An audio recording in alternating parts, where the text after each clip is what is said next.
All right, so it's definitely been a long time. This thing's been driving for quite a while, and I know you guys have been wanting to do a video or see a video, and I've been trying to shoot them. This is probably like my third time going at it, trying to get everything captured here, and I keep forgetting stuff to talk about. And about a month ago, I posted up a story asking questions of what you guys want me to kind of go over. And this is the video that I'm going to go over kind of everything, do an entire build, like for a lot of the newer people who haven't seen the stuff I've posted on stories in the past, all that. And I wrote them all down, so I'm going to kind of go over a whole pamphlet here, kind of what you guys asked, kind of go over everything, and see if I can answer some questions or motivate some people to do some other stuff to their trucks. So I'm going to grab that book, but let me kind of show you the interior because a lot of people haven't seen the interior. So I got this center console, and the big thing I want to kind of point out too is this truck is like a decade-long project. I've learned all my skills on it. Everything that I have learned is on this truck. So like this center console, for instance, I think I made this maybe 7 years ago at this point. And it was kind of like my first actually fabrication project. But if I get in here, you can kind of see my gauges there. I have a boost gauge up there, all my switches, and then this is a manual valve body. I'll get into that a little bit later, but this is how I actually drive everything here. I do have this AFC Live setup from Power Driven in the console, but it's pretty basic. For me, in an aesthetic point, especially when you're looking at this from like an art perspective, I don't like gauges up on the pillars here. I want people to kind of walk by and just feel like this truck hasn't had anything done to it, motor wise, all that stuff. And then if you actually look in there, it's like, okay, maybe he's got something going on. But that's my setup there. These are all the questions here, so let's kind of go over these things. These are all the points kind of summed up of what you guys were asking on there. Obviously, people want to see me off-road. Man, me too. So I just took it on a trail last weekend. Hopefully I can get a lot more video shot because I freaking miss driving this thing. So don't worry. This isn't going to come in this video, but I'll get there. Big question that a lot of people ask me is travel, overall weight, gearing, axles. So let's just go over kind of the overall build all together and kind of share everything with you here. So this truck, starting off, it is a 96 12 valve. I bought it as a long bed dually, and that's why there's always been a silver bed on this thing, is because maybe 8 or 9 years ago at this point, somewhere around there, I shortened up the frame. I swapped in an axle from a 2010 Dodge Ram. So this is actually an AAM 11.5. And just shortened it up on this frame to kind of show you the space from this part to this part was like 1 7/8. So I had a 2-inch piece of tubing and I used that as a spacer and then welded it all up. Those welds don't look amazing because that was like the very first time I was ever welding on anything. So 2010 Dodge Ram axle. And then in the front, as you guys know who started following me a lot more recently, this is a Super Duty 60. And I'm going to get into that as well. But going over the overall lift, I honestly don't know. I used to have Thurin 3-inch coils, and that was pretty balanced with the long travel leafs from him with the shorter shackle. And now I'm on the longer shackle, and it kind of levels it out. So I'm guessing maybe like about 4 inches, maybe 5 inches of lift, which I really didn't want to do on the build. I wanted it to be as low as possible. But honestly, on the trails, it worked out great. I'm actually pretty happy with how it turned out lift-wise. We'll go over travel, all of that stuff. Just to kind of give you like a general consensus, since I don't know, the best way to actually show you height would be measuring the frame, I would think. So if we measure this frame, we're at right at 24.5 inches from the bottom of the frame to the ground. So that kind of gives you a lift idea. You can compare it to yours, 24.5 inches.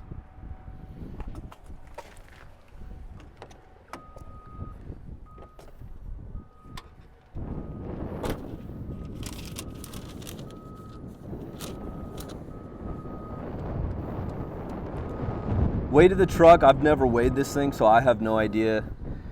In the gearing itself, I am running 488s. Again, this is geared for 42-inch tires.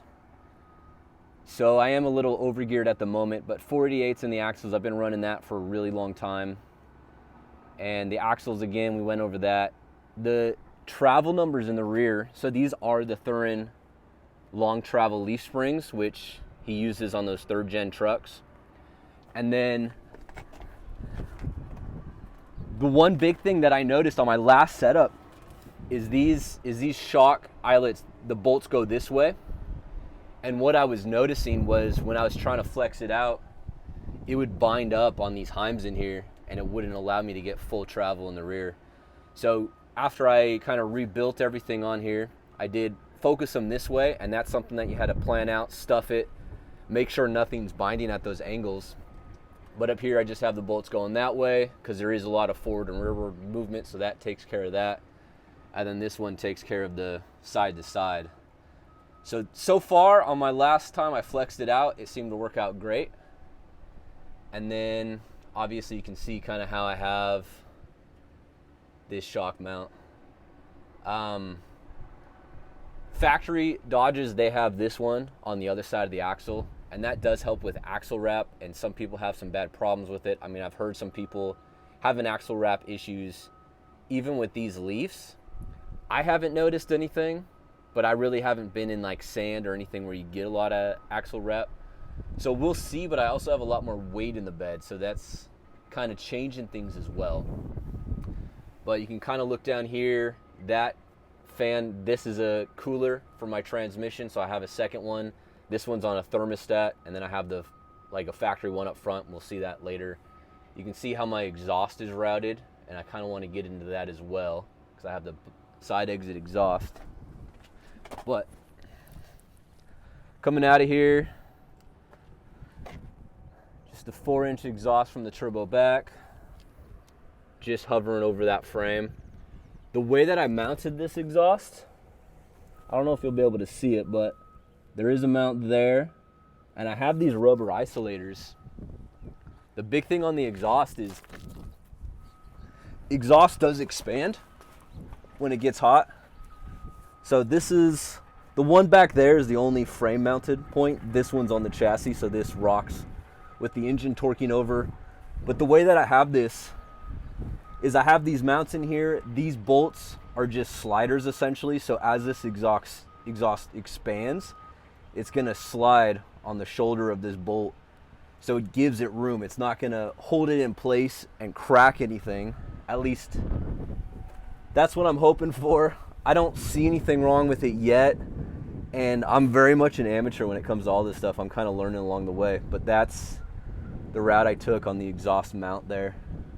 And this same slider option is the one that I was showing you over there near that exhaust tip, so it has room to kind of grow out a little bit. And then it's only one where this is two. The one over there will kind of give it some ability to kind of go like this if it does expand. So that's the big difference there. Drivetrain, I'm just running automatic. Of course, it's a full manual valve body. Got the normal 241 T case with a great aluminum drive shaft, which that's been in the works to actually switch out. But this is my thermostat for that auxiliary cooler over there. So this is made by Improved Racing. It's 140 degrees, and then that will start sending fluid to that one.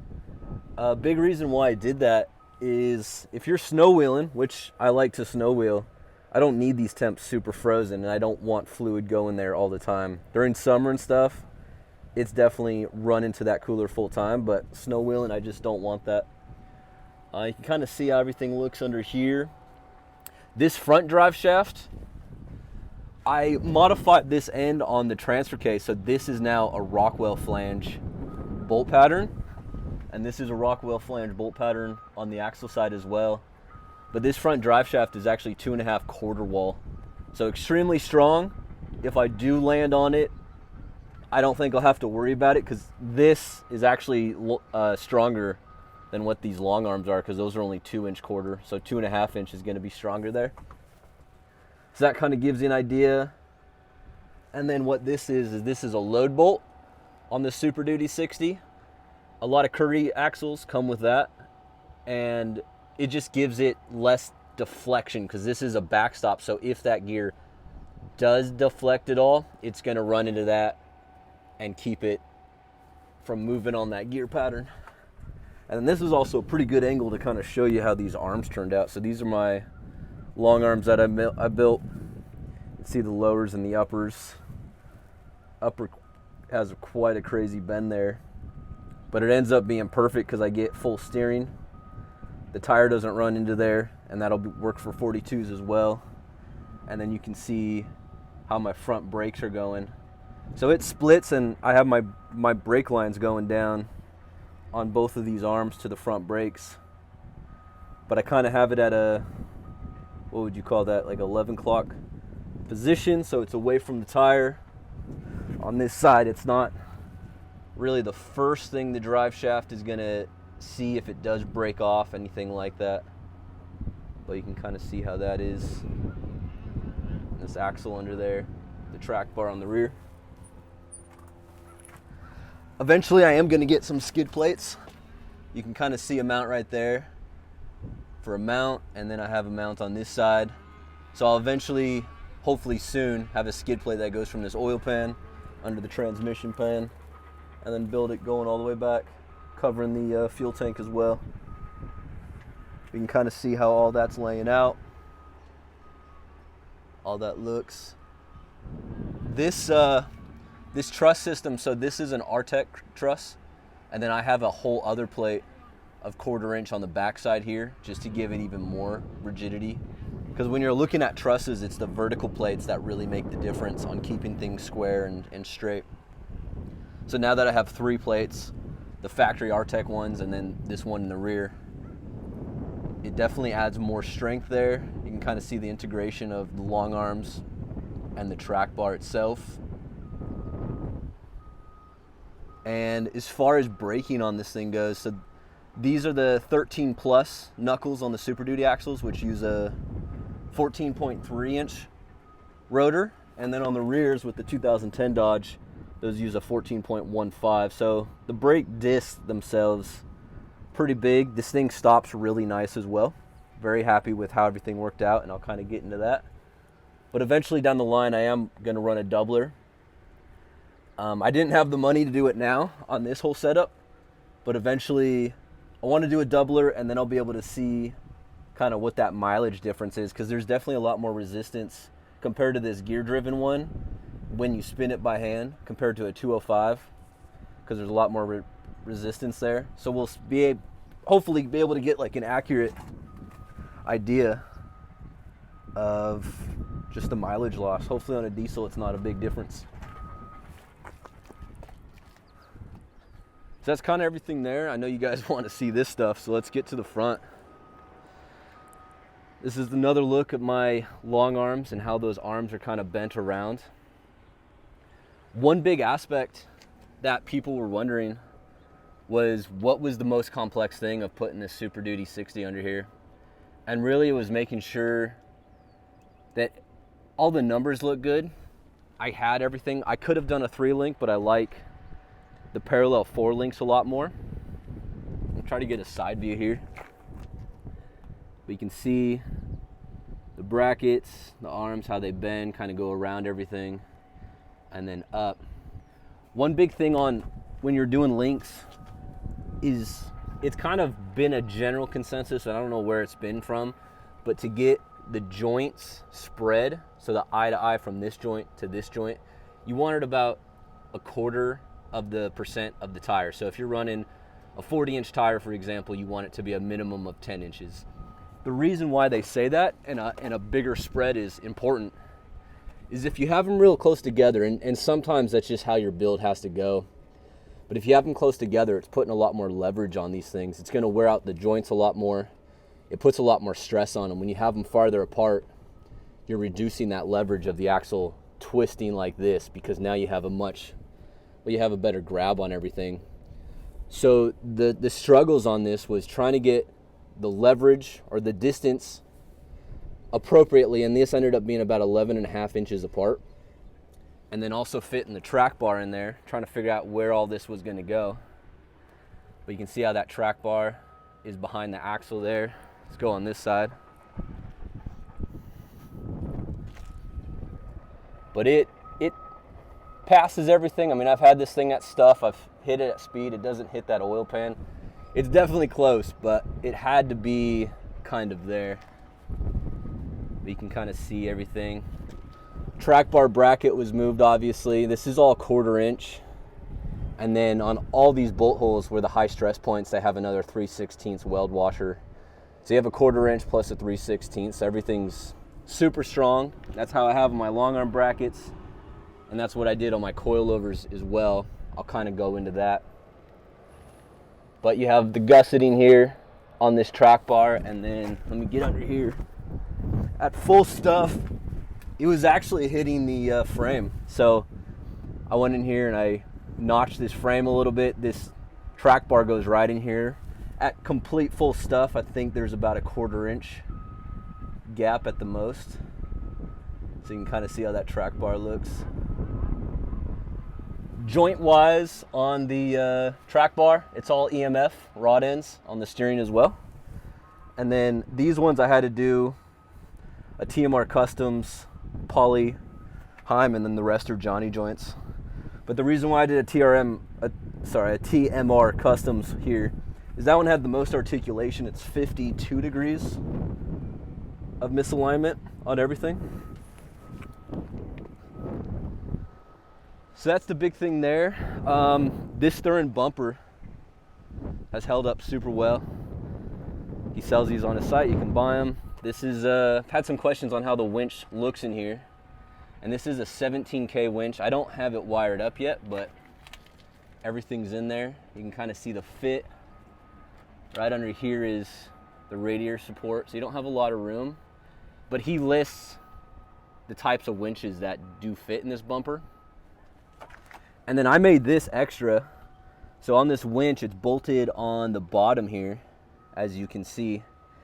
And I just didn't like that because this is a crawler I want to be able to slam against rocks, and I don't want to put stress on those head bolts to make that winch mounting weak. So this is actually UHMW, and I have these holes countersinked on these.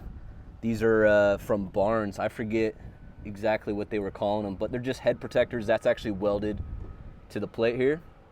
And then the UHMW is on the bottom, so I can kind of slide against rocks a lot more. I'm really happy with the way that that turned out, and I think that completes it a lot. Looks super good. Hides all those bolts.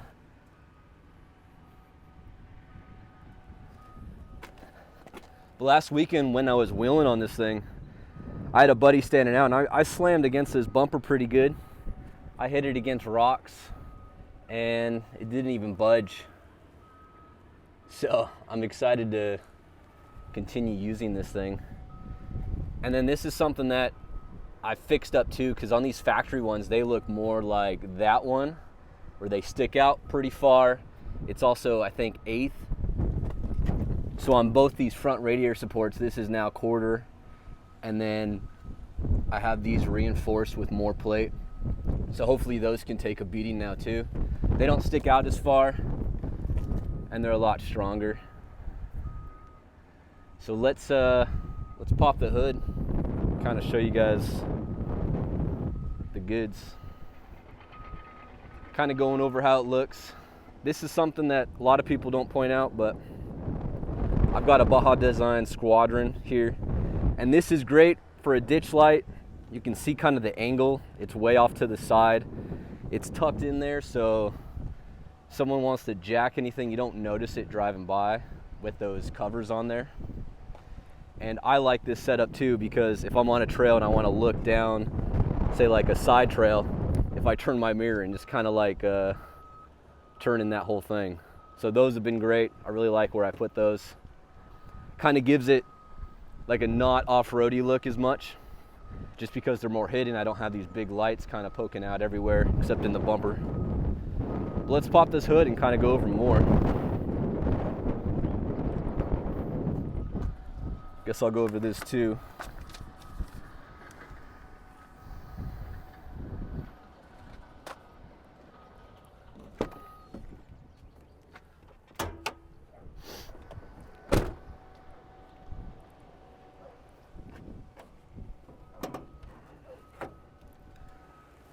All right, so here's how everything looks under the hood.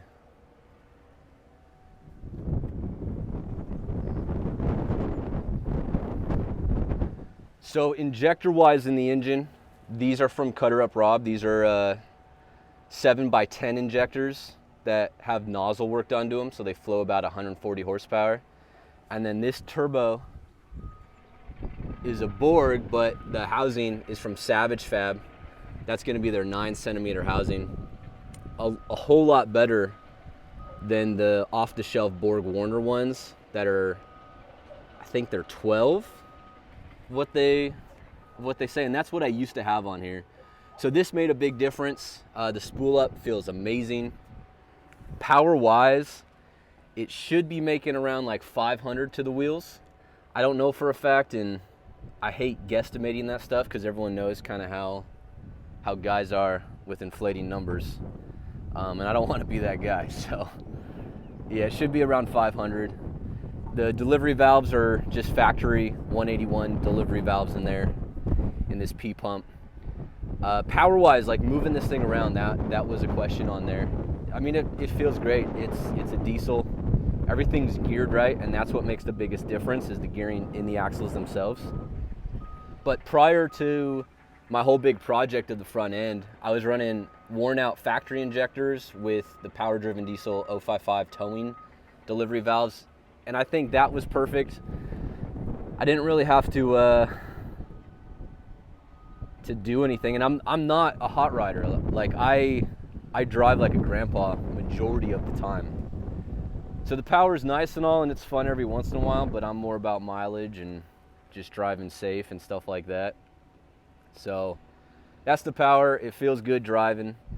The turbo, as you can kind of notice, this is more of the orientation of what compound turbos do. It's still a single turbo, but I did flip that manifold, and the big reason behind that, I kind of felt like I had to, but when this was in the regular factory orientation, when this shock was completely drooped out, because being a parallel 4-link in that track bar, it kind of swings the axle towards the driver's side. I had only a ½ inch of clearance between this compressor housing and the springs themselves. Wasn't real comfortable with that, so flipping it up like this, it gave me a ton more room. You can see all the room in there, and when it does kind of swing out, it doesn't get close to that turbo since there's so much room down below. For anyone who wants to flip their turbo like this is actually pretty simple. So it's just the normal manifold, flipped it over. This is a factory intercooler tube, so this is still the same one that came on the truck. I just switched it. This is a driver's side with a more increased angle on the boot, and then that boot's an 8-inch straight boot. So it's literally as easy as that if you want to flip it, and then of course you gotta make your downpipe. So that's not something you're going to be able to buy. You got to build that, but pretty simple. That's how it turned out. This is my transmission dipstick. So kind of right there, easy to access. Kind of going over here, you've seen my fender supports in old videos. You can kind of see how that fuse box works in there, kind of meshes well around that tower. This is an auxiliary fuse box for my lights and other options I haven't used yet. Haven't noticed anything on this radiator hose. I know in past videos I said I was a little worried about it for how tight it is and there's not much play, but haven't had any problems yet, and I've definitely given her some. So I'm happy about that. And then just the towers themselves, you can kind of see how everything looks in there. Again, this is 1/4-inch plate with 3/16 on both sides, on the back side and the front side. So that really keeps those holes nice and strong. I don't have to worry about them ovaling out over time. Removable cross member on the top, bracing the towers. And then you can kind of see my master cylinder in there and both my master cylinder reservoirs. This is the power steering reservoir. Fits perfect there, especially with this radiator tubing going all the way there.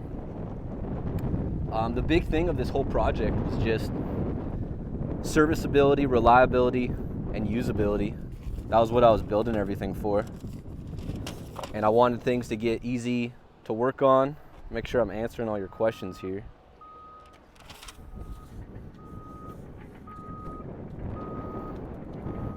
All right. So I think I hit it, but power to push this self around is extremely easy. Feels like nothing, but again, that goes down to axle gearing. I know in a past video I was talking about how like the size of the master cylinder, and I showed you that whole chart, how to figure that stuff out, and really happy. So this is a 1 1/4 bore master cylinder. Works perfectly with just factory Super Duty fronts and the 2010 Dodge Ram rear calipers. Those are just normal factory calipers. So this, if this looks weird to you, it is a remote resi master cylinder, and I had to do that just for space of this fitting. Otherwise it would have been way too close if not hitting. But this is the front reservoir, this is the rear reservoir. Everything kind of fits in there super nice. And going back to the serviceability thing, what's nice is I did originally have a problem with the first master cylinder I had on here, and I didn't have to really take anything off, so it looks kind of stuck in there, but the bracket that holds these on, there's 2 bolts, so you can kind of see them there. If I take those 2 out, unbolt it there, I can actually fish it up through here, so I don't have to take off the intake tube, I don't have to move the shock, which turned out really, really well. It just makes servicing things so much easier.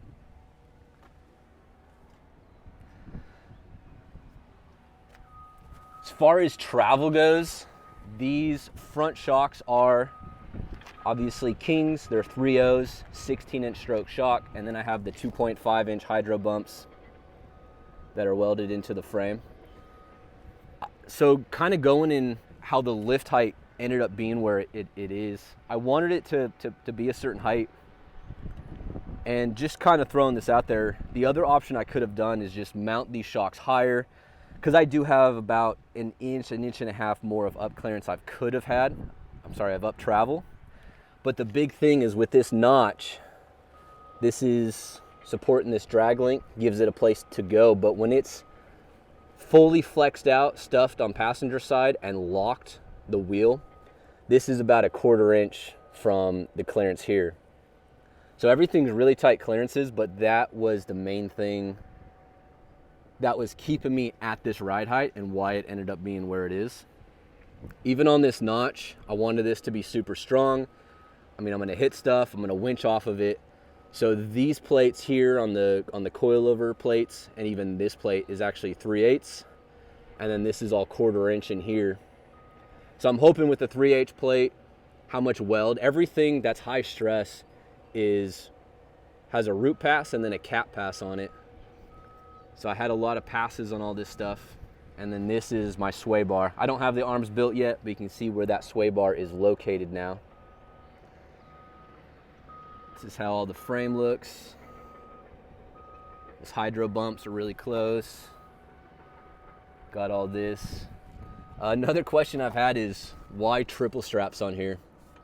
So you can run a single strap, and I could have ran a single strap. There's no issues with that. The big thing on this, for you guys who don't know, this is a daily driver truck. I want to drive it all over, go to trails all over the US. So actually I would have ran 2 at the minimum, and you do that for redundancy, and you'll see that in more like race applications. But if something happens to one strap, you still got a backup. The 3 is going to be redundancy and a little crazy. You'll see professional off-road guys, they'll on a straight axle like this, when you have the weight of the whole axle, big tires, this whole truss setup, the hydro ram, there's a lot of weight there. And desert guys will run 3 straps, but they're slamming it because they're going off of jumps and stuff. And really, when it comes down to it, I did this because I can. Simple as that. But it's kind of cool. I have these bungees here, so this holds it against the frame, so it's not going to rub up against the tire. But when it does flex out, these pull away from the frame under the weight pretty easily. But that's what those bungees are. So I have a cord there, and then I have another one. I have 2 spots where it's holding it. One there and one there. That little thing is just a particle separator for the back pressure gauge. I did have that for my blow-off valve on here. I never got it to work with my old turbo setup.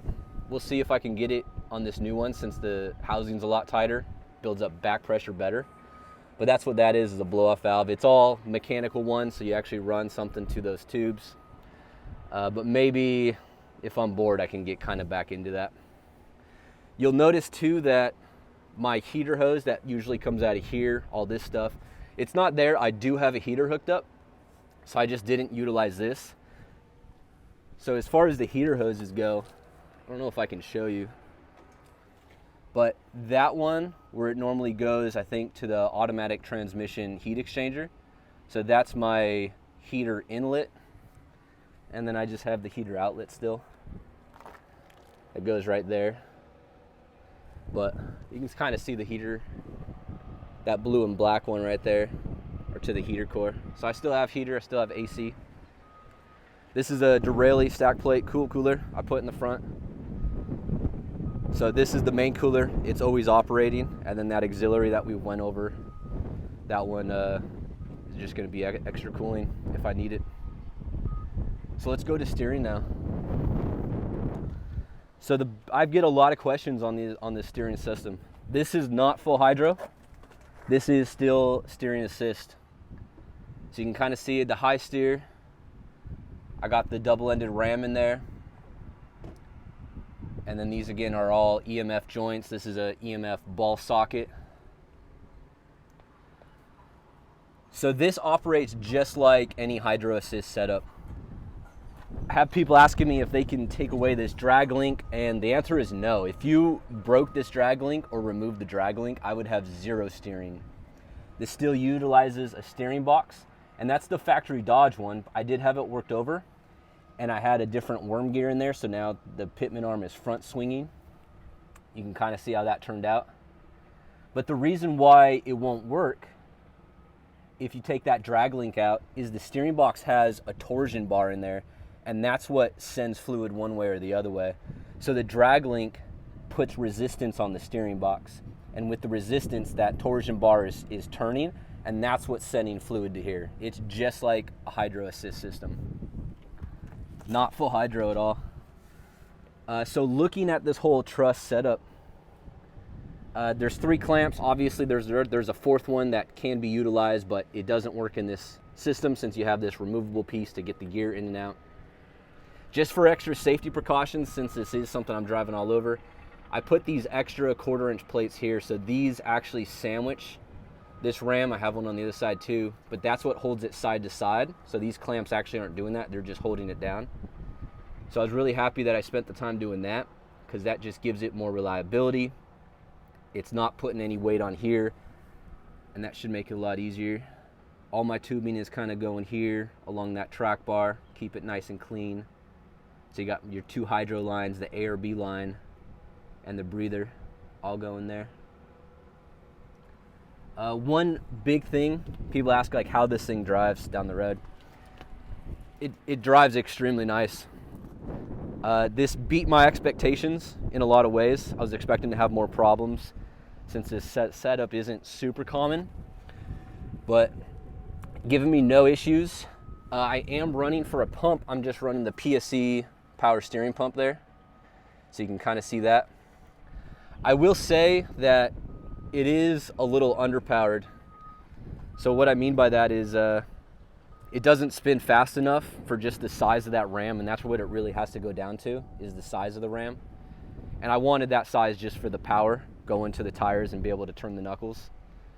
But the big thing is, if I'm in drive in neutral, it's definitely pretty stiff and pretty hard. If I go to neutral, it's extremely easy. So on the trails, when I was out there this last weekend and I was on some rocks, if I had to turn pretty sharp, I'd put it in neutral, I'd turn my wheels that way. It was absolutely no issue. And then I'd put it in drive and start moving. So that worked out extremely good.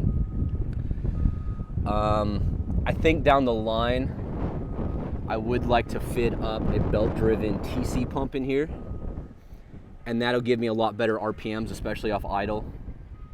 So that's something that I'll work on down the line. But we have, the way everything's routed is, of course, it comes out of the steering box. You got the hoses going there. This is where my steering filter is on the back side, so somewhat easy to get to and service. And then from that filter, in the front bumper, this is my steering cooler behind this grill. So that's what controls all of that and gets that going. Things that I wish I did differently. I mean, there's not much. This was a very big project. I'm pretty happy with the way everything turned out. There's like little things that's like, oh, I wish I could have fabbed it this way a little bit differently, made it look this way, but it looks honestly super cool. Oh yeah, I guess forgot, this is where I put the ECU now. And then windshield washer fluids over here. So just kind of move that space around. But I got to build wheel wells still. So the wheel wells will kind of cover this whole top area, so I don't have to worry about kind of grime and dirt going in there. The air filter is pretty much out of the way, so it's not a huge priority. The next big project is, these are just cheap Chinese headlights. And I have to cut this, I had to cut this bracket off because with 42s, it'll get about a ½ inch from there. So that's all clearance there. Baja Designs is going to release a LP6 DOT headlight, and once those come out, I want to make like a super nice setup here utilizing those, and then I'll actually have it notched so it kind of goes with the flow of it, everything there.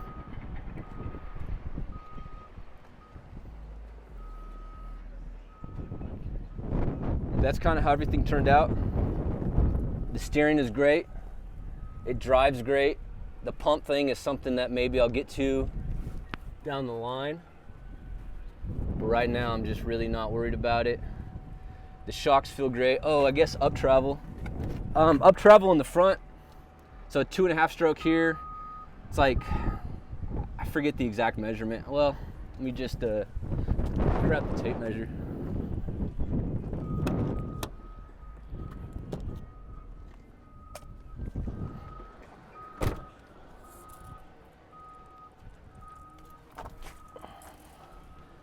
So measurement was